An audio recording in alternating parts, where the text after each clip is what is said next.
প্রিয় সাংবাদিক বন্ধুগণ, আসসালামু আলাইকুম রহমতুল্লাহ। আমরা সরকারের দায়িত্ব গ্রহণ করার পরে এই প্রথমবার আমি কক্সবাজারে ভিজিটে আসলাম। জেলা আইন শৃঙ্খলা কমিটির মিটিংয়ে অ্যাটেন্ড করলাম। এখানে অনেক কিছু সিদ্ধান্ত আমাদের হয়েছে, এটা প্রতি মাসেই হবে।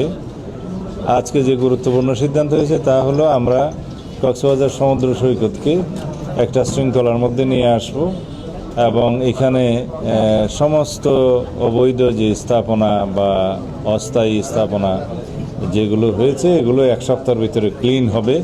জেলা প্রশাসনের নেতৃত্বে, বিচ ম্যানেজমেন্ট কমিটির নেতৃত্বে। বিচ ম্যানেজমেন্ট কমিটি এখনও গঠিত হয় নাই, নতুনভাবে গঠিত হবে। আর এখানে স্থানীয় সংসদ সদস্য জনাব লুৎফর রহমান কাজল সার্বিক সহযোগিতা করবেন এবং জেলা প্রশাসন আর পুলিশ প্রশাসনকে আপনারা সাংবাদিক বন্ধুগণও সহযোগিতা করবেন বলে আশা করি। কারণ আমাদের অহংকার হচ্ছে আমাদের কক্সবাজার বিচ।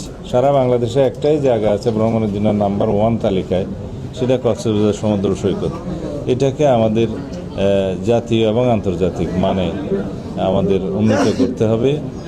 আর সেটা করতে গেলে যাতে আমাদেরকে এই বিচে একটি মানে কোনো রকমের ময়লা আবর্জনা না থাকে এবং কোনো অবৈধ স্থাপনা না থাকে এবং এমন কোনো বিষয় আমরা ওখানে না আনি যাতে পর্যটকদের জন্য কোনো অসুবিধার সৃষ্টি হয় এবং দৃষ্টিকটু লাগে। দ্বিতীয় হচ্ছে আইনশৃঙ্খলা পরিস্থিতির সার্বিক উন্নয়নের লক্ষ্যে কক্সবাজার জেলাতে পুলিশ প্রশাসনের নেতৃত্বে এবং সার্বিক সহযোগিতায় জনাব লুৎফর রহমান কাজল স্থানীয় সংসদ সদস্যের তার সহযোগিতা এবং তত্ত্বাবধানে এখানে সিসিটিভি ক্যামেরা সারা শহরে বসানো হবে।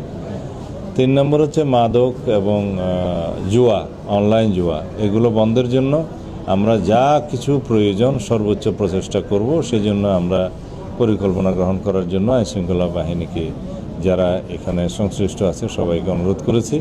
মাদকদ্রব্য নিয়ন্ত্রণ অধিদপ্তরের কর্মকর্তাবৃন্দ, পুলিশ বাহিনী, র্যাব, বিজিবি সবাই এখানে সহযোগিতা করবেন। আমরা মাদকমুক্ত সমাজ গড়তে চাইলে আমাদেরকে প্রথমে কক্সবাজারের এই টুকিয়া, টেকনাফ এবং আমাদের এই রুটটা মাদক চোরাচালানের বন্ধ করতে হবে এবং মাদকের প্রচার বাণিজ্য সব কিছু আমরা এখানে বন্ধ করতে হবে।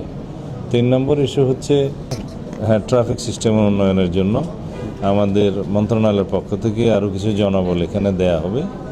তখন এখানে ট্রাফিক সিস্টেমের আমরা উন্নয়ন করতে পারবো। আর টমটমের সংখ্যা আর বৃদ্ধি হবে না। অযান্ত্রিক গাড়ি, নন মোটরাইজ ভেহিকেল যেগুলো আছে ব্যাটারি চালিত, এগুলোর সংখ্যা আর বৃদ্ধি হবে না। এবং লাইসেন্স নবায়নের ক্ষেত্রে যথেষ্ট কেয়ারফুল হতে বলা হয়েছে।